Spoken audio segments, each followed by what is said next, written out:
क्या है आध्यात्म? दर्शन, चिंतन धारा, विद्या या संस्कृति की परंपरागत विरासत। आध्यात्म दर्शन यानी जीवन का शाश्वत सत्य। मानव जीवन से जुड़े शाश्वत सत्यों को जानिए और समझिए उपासक डॉक्टर सोहन राज तातेड़ से हमारे खास कार्यक्रम आत्मविज्ञान में। आत्मविज्ञान यानी सही दृष्टि, सही सोच। भाई और बहनों, मातृशक्ति को नमन। स्टूडियो में आपका हार्दिक स्वागत है, अभिनंदन है, सत्कार है।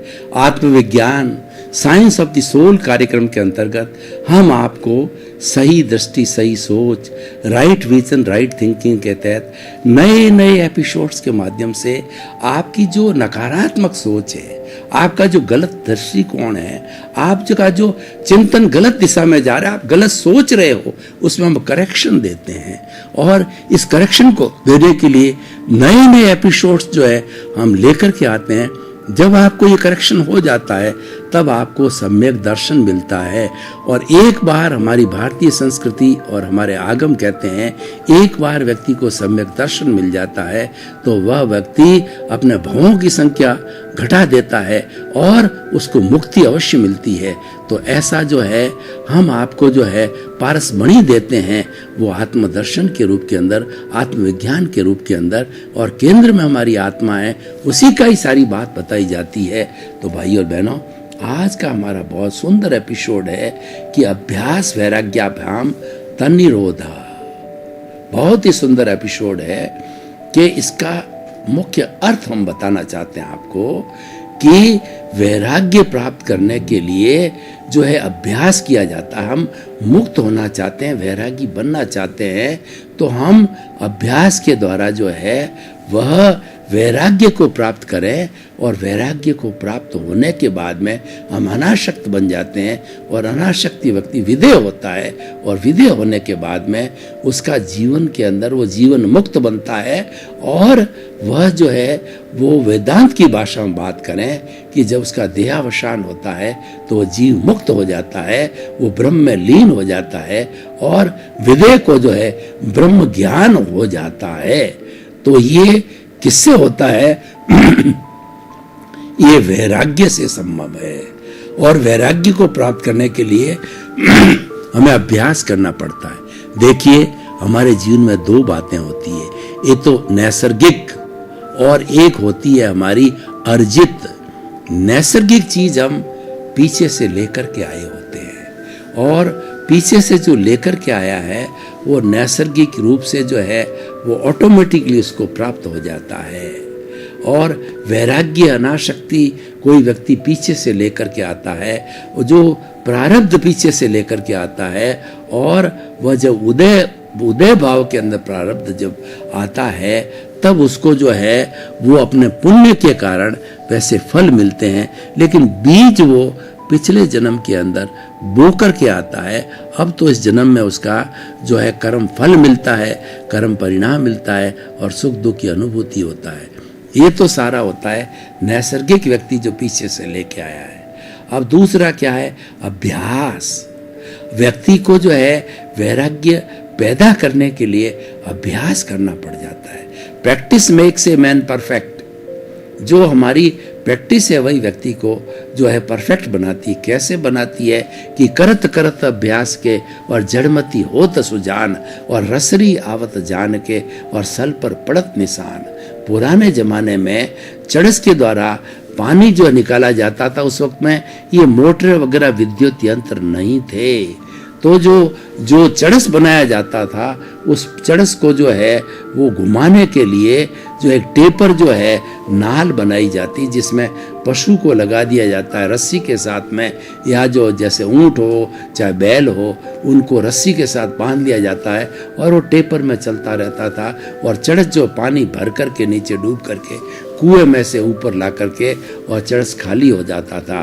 तो ये सब कार्य जब होता था, एक बहुत बड़ा पत्थर के ऊपर जो है रस्सी चलती थी। जो जो टेपर में हो जाता था वो रस्सी जो है वो इस पत्थर के ऊपर जो से चलती थी, तो वैसा ही सिस्टम होता था। तो रस्सी जो है वह जो बार बार जब पत्थर पे चलती थी, पत्थर के अंदर वह जो है निशान बना देती, खड्डा कर देती थी।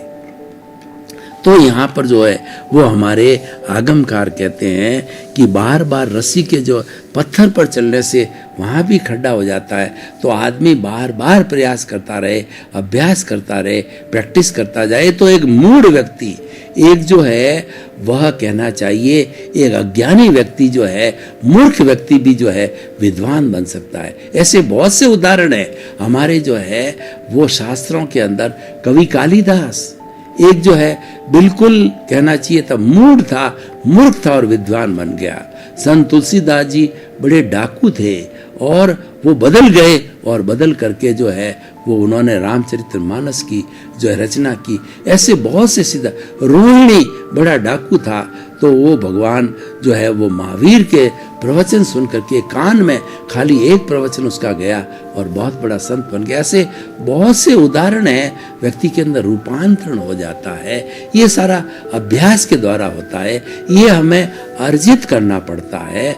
और जो लोग पीछे से लेकर के आते हैं वो नैसर्गिक होता है। जैसे व्यक्ति के अंदर क्रोध मान माया लोभ, पूर्व जन्म के अंदर क्रोध मान माया लोग शून्य होते थे, तो इस जन्म में वह व्यक्ति अनासक्त बन जाता था, उसको गुस्सा कम आएगा। वो बचपन से ही शंकराचार्य को देखिए और स्वामी दयानंद सरस्वती को देखिए, रामकृष्ण परमहंस को देखिए, स्वामी विवेकानंद को देखिए, महात्मा गांधी को देखिए। ये लोग क्या नैसर्गिक जो है बहुत सी चीजें पिछले जन्म से लेकर के आए, तभी जो है स्वामी विवेकानंद में केवल 36 वर्ष की अवस्था के अंदर दुनिया को वो ज्ञान दिया जो कि मेरे ख्याल से वो युगों युगों तक नहीं होता। राम को देखिए, कृष्ण को देखिए, महावीर को देखिए, 24 तीर्थंकर को देखिए, नैसर्गिक चीजें लेके आते हैं। लेकिन कुछ लोगों को, हर व्यक्ति नैसर्गिक नहीं होता है, कुछ लोगों को अभ्यास करना पड़ता है, अभ्यास से भी वैराग्य पैदा होता है। तो आज हमारा जो विषय नैसर्गिक की बात हमने कर दी, वो तो ऑटोमेटिकली होता है। आज हम जो बात करेंगे कि वो अभ्यास वैराग्याभ्याम तन्निरोध, इसका मतलब वैराग्य को पैदा करने के लिए अभ्यास से हम वैराग्य कैसे पैदा कर सकते हैं, इसके ऊपर ज़्यादा हाईलाइट करेंगे, कुछ उदाहरण लेकर के, और हम धीरे धीरे स्टेप बाय इसको पैदा करेंगे। देखिए, हम वैराग्य पैदा करना क्यों चाहते हैं? वैराग्य पैदा किए बिना हम जो हमारा जो शाश्वत जो रूप है उसमें नहीं जा सकते, क्योंकि हम तो आसक्त रहेंगे, उस तरफ हमारा ध्यान ही नहीं जाएगा। अनासक्त व्यक्ति ही जो भीतर प्रभु विराजमान है उसकी तरफ उसका ध्यान जाएगा। आसक्त व्यक्ति तो क्या करेगा? विषय नर की लालसा, पाम रोग की खाज, लोभी की धन लालसा और तीनों बेअंदाज। एक जो भोग भोगने वाला व्यक्ति होता है, विषय ही नहीं होता है, उसकी लालसा ये होती है कि शरीर जीर्ण शीर्ण हो जाता है, भोग भोगते ही एकदम मृत्यु को प्राप्त होता है, तो भी वह भोग भोगना नहीं छोड़ता। उसकी तृष्णा है, वो उसकी आसक्ति है। और दूसरा जो है वो पाम रोग होता है, उसकी खाज इतनी होती है कि हमारे खून निकल जाता है, खून की बूंदें टपकनी रहती है, फिर भी वो पाम रोग का जो है हम खाज जो खणते रहते हैं। इसका कारण क्या है कि वह जो है वह एक लालसा है, वह एक तृष्णा है, और उससे लोभी है। उसके पास में देखिए, जहां लहा तहां लोभा, जहां पर लाभ होता है वहां लोभ होता है। जो बेचारा सामान्य व्यक्ति होता है वो दान पुण्य की भावना रखता है, परिवार का भी पोषण करता है, और अतिथि देवो भव घर आता है उसको भी रूखी सूखी रोटी खिलाता है, और साधु महात्मा आता है उसकी भी सेवा करता है, और वो कहता है कि जो है फूल की जगह पाखड़ी है बाप जी। मतलब ये हो गया कि अगर उसके वो 10,000 रुपये भी कमाता है तो 1000 रुपये दान पुण्य करता है, क्योंकि वो समझता है कि मुझे ये करूंगा तो वैसा मुझे आगे अच्छा मिलेगा। अभी मुझे कम क्यों मिला है? क्योंकि मैंने दान पुण्य नहीं किया है। मुझे जो अंतराय लगी हुई है उस अंतराय को मैं दे करके तोड़ूं, तो वो सारा अभ्यास करता है। लेकिन जहां पर जो व्यक्ति धनी हो जाता है उसको तो लोभ चालू रहता है, लोभ चालू रहता है। करोड़ हो गया, 2 करोड़ करो, 5 करोड़ करो, 10 करोड़ करो, 100 करोड़ करो, अरबपति बनो। तो कहने का अर्थ ये हो गया कि वह व्यक्ति आसक्ति के अंदर डूब जाता है, और मनुष्य के लिए, ग्रीडी आदमी के लिए इतना कहा गया है कि इस पूरे ब्रह्मांड के अंदर, पूरी नेचर माँ के अंदर सारा जितना भी भंडार है, वो सारा भंडार है, धन दौलत एक व्यक्ति को ही दी जाए तभी भी वही नहीं धापता है, जबकि 84 लाख जीवा योनि के प्राणी जो है वो सारा उनका भरण पोषण उससे हो जा सकता। कहने का वक्त होता है कि व्यक्ति जब नीड से ग्रीड के अंदर चला जाता है तो वह व्यक्ति जो है बहुत आसक्त हो जाता है और वो उसको अनासक्ति नहीं रहती है और वह व्यक्ति प्रभु भजन, ईश्वर भक्ति और स्वरूप के निज स्वरूप के अंदर जा ही नहीं सकता।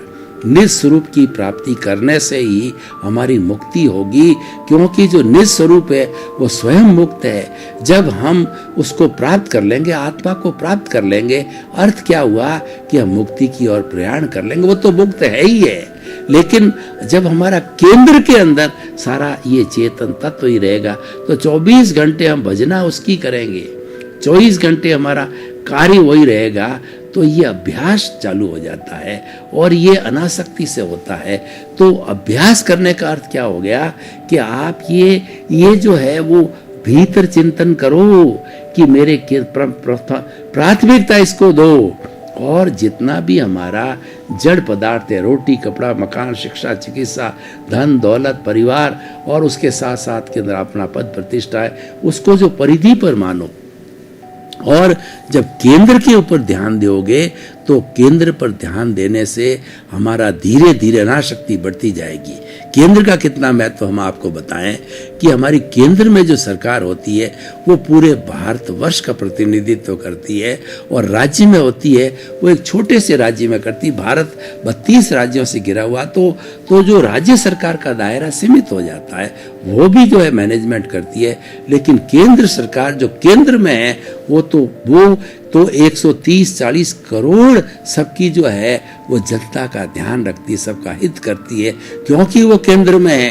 राज्य वाली 130 करोड़ की नहीं, राजस्थान के अंदर 10 करोड़ की आबादी तो 10 करोड़ का ध्यान रखेगी, और केंद्र में रहने वाली सरकार 130 करोड़ का ध्यान, क्योंकि वो केंद्र के अंदर है तो इसीलिए उसी को केंद्र माना गया है, केंद्रीय सरकार कहा गया है। तो उसी तरीके से हम केंद्र का अर्थ होता है कि हम जीवन में समय किस पर ज्यादा डिवोट करते हैं। केंद्र में अविनाशी होगा तो 24 घंटे जो भी चिंतन करेंगे वो ये चिंतन करेंगे कि हमारी आत्मा भारी नहीं होनी चाहिए, क्योंकि जीवन का लक्ष्य मुक्ति है। और ये अभ्यास की जो हम बात कर रहे हैं, अभ्यास जो है वो किसका करें? वैराग्य का अभ्यास करें। वैराग्य और आत्मा स्वरूप दो बातें नहीं है, एक ही बात है। वैराग्य आते ही जो है हम आत्म स्वरूप का जो है मनन करना चालू कर देते हैं, अपने स्वरूप के अंदर चले जाते हैं, 24 घंटे वो कार्य करते हैं जिससे कि हमारा आत्मा का कल्याण हो और हम समाज सेवा के रूप में जगत का कल्याण करें। दो एस्पेक्ट हमारे सामने खड़े हो जाते हैं अभ्यास के, जो है वैराग्य के अभ्यास के द्वारा, कि एक तो आत्म कल्याण, स्वयं का कल्याण, और दूसरा जगत कल्याण। जगत कल्याण की बात क्यों कही गई है कि हम जो है समाज से पहचान लेते हैं, समाज में पैदा होते हैं, समाज में बड़े होते हैं, समाज में पलते पोसते हैं, तो समाज का हमारे पर ऋण है। 4 तरह के हमारी भारतीय संस्कृति में ऋण बताए हैं, तो मनुष्य को ऋण साथ लेके नहीं जाना चाहिए। पहला देव ऋण होता है, तो देव ऋण के अंदर जो हमारे प्रभु है, हमारे जो भगवान हैं, जिनको हम आराध्य मानते हैं, उनका हमारे पर ऋण है, क्योंकि हमें वो सही रास्ता बताते हैं, हमारे पर कृपा करते हैं। ज्ञानी पुरुष का, गुरु का जो है वो हमारे पर कृपा करते हैं। तो देव का ऋण क्या होता है? ईश्वर की भक्ति करना, ईश्वर का मनन करना, ईश्वर को याद करना और ईश्वर के मंदिर में जाना और उसकी बात को सुनना, उस पर समय लगाना, तो उससे जो है हमारी देव ऋण उतरता है। दूसरा ऋण होता है पितृ ऋण होता है। हमारे माता पिता जो हमें संसार में लाते हैं, वो संसार के भगवान होते हैं, उनकी चित्त समाधि बनी रहे उसके लिए उनकी सेवा करना, उनको कोई का दुख नहीं देना, मानसिक रूप से शारीरिक रूप से कोई तरह का उनको दुख न देना, उससे और उनकी सेवा करना, श्रवण कुमार बनना, ये जो है पितृ ऋण उतारने की बात है। और तीसरा जो ऋण होता है वो गुरु का ऋण होता है। हम 25 वर्ष की उम्र तक जब है ब्रह्मचर्य आश्रम में रहते हैं, यानी शिक्षा ग्रहण करते हैं, चाहे आज की कॉलेज की शिक्षा हो, 25 वर्ष तक शिक्षा करीब करीब पूरी हो जाती है, वो हमें गुरु शिक्षा देता है। तो गुरु के प्रति हमारा ऋण होता है, वो गुरु की आज्ञा को मान करके और गुरु की सेवा करके और गुरु का रेस्पेक्ट करके वो हम गुरु का ऋण उतार सकते हैं। चौथा ऋण समाज का ऋण होता है। तो मैंने जो तिन्नाणम तारिणम की बात की कि हम जगत कल्याण की बात क्यों सोचें, हम स्वयं के कल्याण की बात क्यों नहीं सोचे, क्योंकि हमारा समाज का ऋण है। समाज ने पहचान दी, समाज में बड़े हुए, तो उसका ऋण उतारने के लिए हम दूसरों का भला करें, दूसरों को सही रास्ते पर लाएं, दूसरों को हम जो कुदरती रचना, कुदरत का कानून, सनातन सत्य की बात बतावें, उनको अल्टीमेट ट्रुथ बतावें, उनको बतावें कि शास्त्र जो सनातन सत्य क्या है, अल्टीमेट ट्रुथ क्या है, वो बताने से क्या होगा, उनको शाश्वत सुख की प्राप्ति, मुक्ति में शाश्वत सुख है, वो हम सबको दिलाना चाहते हैं, मोक्ष दिलाना चाहते हैं। जगत कल्याण का मतलब जगत के सब जीवों को शांति मिले, आनंद मिले और मुक्ति मिले। ये सारी बात जो होती है, तो ये सब होता कब है? ये अनासक्ति से होता है। आसक्ति में तो क्या होता है, हम 5 इंद्रियों के सुख के अंदर ही समय गुमा देते हैं। देखिए, मैं आपको एक उदाहरण देता हूं कि हम जो प्रतिदिन जो है वह एक जो विटालिटी पैदा करते हैं, मन वचन काया जो चलता है वो कर्ण वीर्य से चलता है, और आत्मा की शक्ति को लब्धि वीर्य कहा जाता है। वो तो ऑलरेडी आत्मा के अंदर है ही है। शरीर को चलाने के लिए, मन वचन काया को चलाने के लिए जो कर्ण वीर्य होता है वो हम जनरेट करते हैं, वो हम पैदा करते हैं, उसको विटालिटी बोलते हैं, प्राण ऊर्जा बोलते हैं। वो 4 चीजों से आती है, भोजन, पानी, अग्नि, जैसे कि सूर्य की अग्नि, जठराग्नि आदि, और प्राण वायु, शुद्ध वायु, ऑक्सीजन, चारों से विटालिटी बनती है। और ये विटालिटी इकट्ठी होती होती जो हमारे एक प्राण ऊर्जा का शक्ति का भंडार है, जो हमारी जो रीढ़ की हड्डी उसका निचला भाग है वो शक्ति केंद्र कहलाता है। वहां पर सारी ये प्राण ऊर्जा इकट्ठी हो जाती है। सामान्य व्यक्ति क्या करता है कि उस प्राण ऊर्जा को भोग विलास, 5 इंद्रिय सुख जैसे पशु क्या करते हैं, मैथुन करते हैं और इसको वेस्ट कर देते हैं।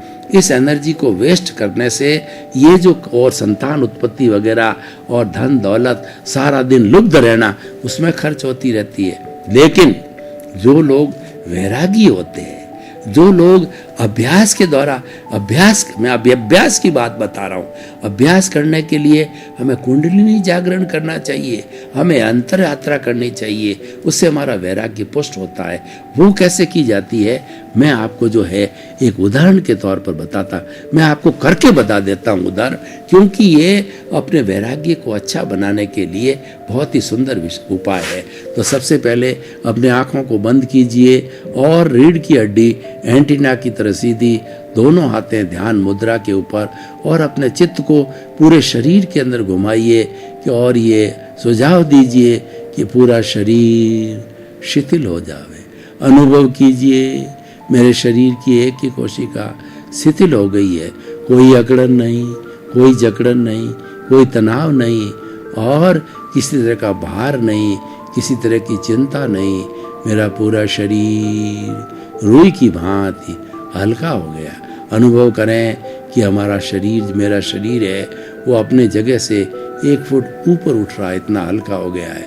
अब दोनों नथुनों के बीच के अंदर अपने चित्त को केंद्रित करें, दोनों नाक से जो है वो सांस, सारी सांस को थोड़ा लंबा करें, लंबा लें, लंबा छोड़ें। जब हम सांस लें तो पेट फूलना चाहिए, जब सांस निकालें पेट सिकुड़ना चाहिए। लंबा, गहरा, शिथिल सांस, लंबा सांस, सांस शिथिल, शरीर शिथिल। अब जो है हम प्रयोग करेंगे कुंडलिनी जागरण का अपनी रीढ़ की हड्डी के नीचे, जहाँ जो हमारा ऊर्जा का समुंदर लहरा रहा है, तालाब लहरा रहा है, वहाँ चित्त को ले जाइए और अपनी गुदा को जो है ब्लेडर की तरह दबाइए। हमको क्या करना है कि जैसे कि ब्लड प्रेशर नापने वाला जो यंत्र होता है और उसके अंदर जो हमारा जो पारा होता है ऊपर चढ़ता है, उसी तरीके से हमें जो है इस ब्लैडर को दबा करके जो ब्लड प्रेशर का ब्लैडर होता है, हमारा गुदा है, उसको दबा करके और सांस को भरने के साथ के अंदर ये जो हमारा जो रीढ़ की हड्डी के अंदर जो है सफ़ेद धागा होता है, उसको देखिए, जिसको कि हम धागे को जो है वो हम जो सुषुम्ना कहते हैं, वो सुषुम्ना के अंदर स्पाइनल कॉर्ड कहते हैं, उसके भीतर जो है वो हमारा जो जितनी विटालिटी है, जितनी हमारी प्राण ऊर्जा उसके भीतर में श्वास के साथ में उठ रही है, और उसको वो जुड़ा हुआ शस्त्र सार से हमारे जो है जो केंद्र ज्ञान केंद्र से वहाँ जहाँ पर जो हमारी चोटी है वहाँ छोड़ दीजिए, फिर श्वास को जो है वो निकालते हुए धीरे धीरे उसी रास्ते से वापस जो है शक्ति केंद्र पर आइए। तो ये प्रयोग जो है 2 बार 3 बार 4 बार 5 बार 10 बार कीजिए, तो नीचे की जो शक्ति है धीरे धीरे वो स्पाइनल कॉर्ड के माध्यम से गुदा के जो है दबाने के साथ में सांस के भरने के साथ के अंदर स्पाइनल कॉर्ड से वो शक्ति उठ करके हमारी शस्त्र सार में इकट्ठी होती रहेगी। तो इसको बार बार जो है हम भूखे पेट करेंगे तो ये शक्ति जा करके शस्त्र सार केंद्र के अंदर इकट्ठी हो जाएगी, और यहाँ पर शक्ति है वो नाम मात्र की रह जाएगी। तो भाई और बहनों, आँख खोल लीजिए।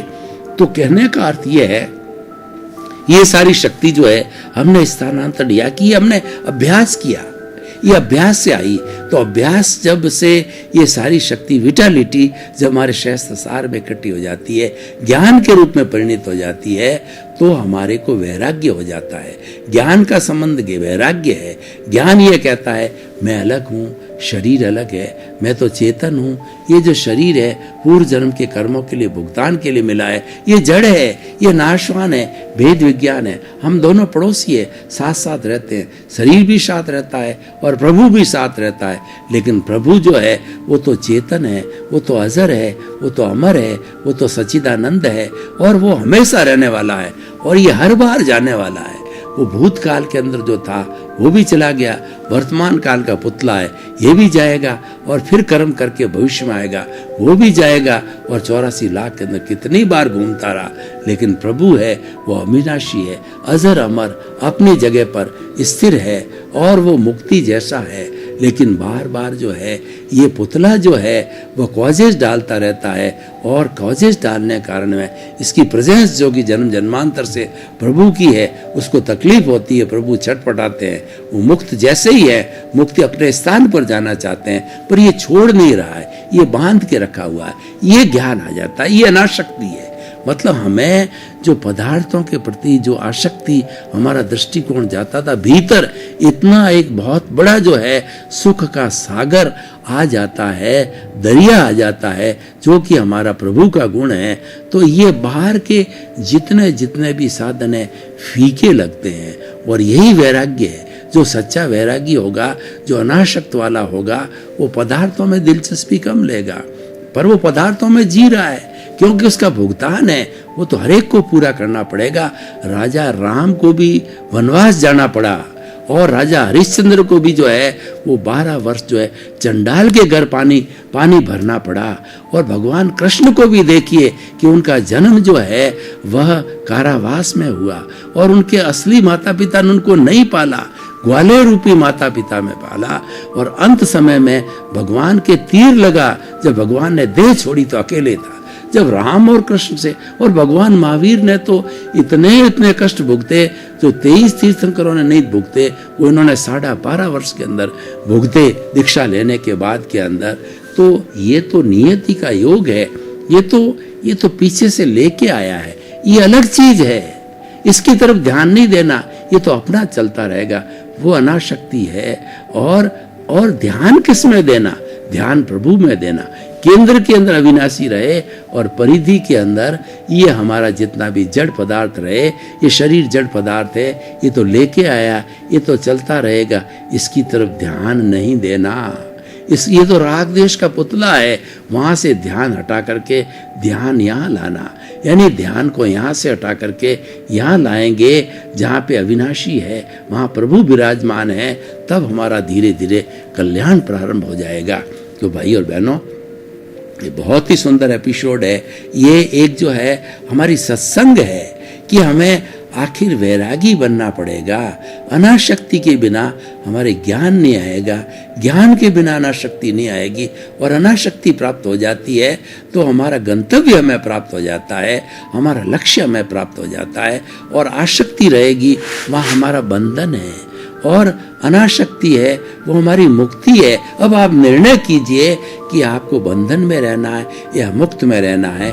जो कैदी होता है, जो जेल में रहता है, वो बंधन में होता है, और हम सीना तान करके जो है घूमते हैं फिरते आनंद अनुभव करते हैं, तो हम स्वच्छंद है। एक जो है पिंजरे के अंदर जो है तोते को बांध दिया जाता है तो वो बंधा हुआ है।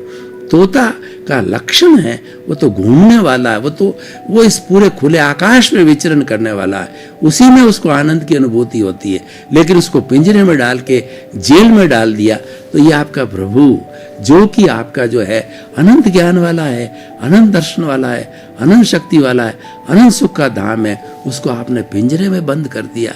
तो इसकी छुट्टी कीजिए। इसकी छुट्टी करने के लिए वैराग्य आना चाहिए। वैराग्य का अर्थ होता है दिशा यूं होनी चाहिए। भाई और बहनों, आपका बहुत बहुत धन्यवाद। आप हमारा आत्मविज्ञान कार्यक्रम इस सत्संग के रूप में देख रहे हो। ये सच्ची संगत है, और ये सत्संग का अर्थ होता है कि अच्छे भले इंसान की सत्संग करना। आपके प्रभु से बढ़कर के भला इंसान कौन सा होगा। आत्मविज्ञान आपके प्रभु का ज्ञान कराता है, प्रभु के दर्शन कराता है, ईश्वर के दर्शन कराता है। इसलिए आप हमारे साथ जुड़े रहिए और बराबर सत्संग करते रहिए, क्योंकि हमारा उद्देश्य है कि जगत के सब जीवों को सुख मिले, शांति मिले, आनंद मिले, सुकून मिले और मुक्ति मिले। तो इसी क्रम में आपका जीवन आनंदमय हो। आत्मविज्ञान में आत्मविज्ञान यानी सही दृष्टि, सही सोच।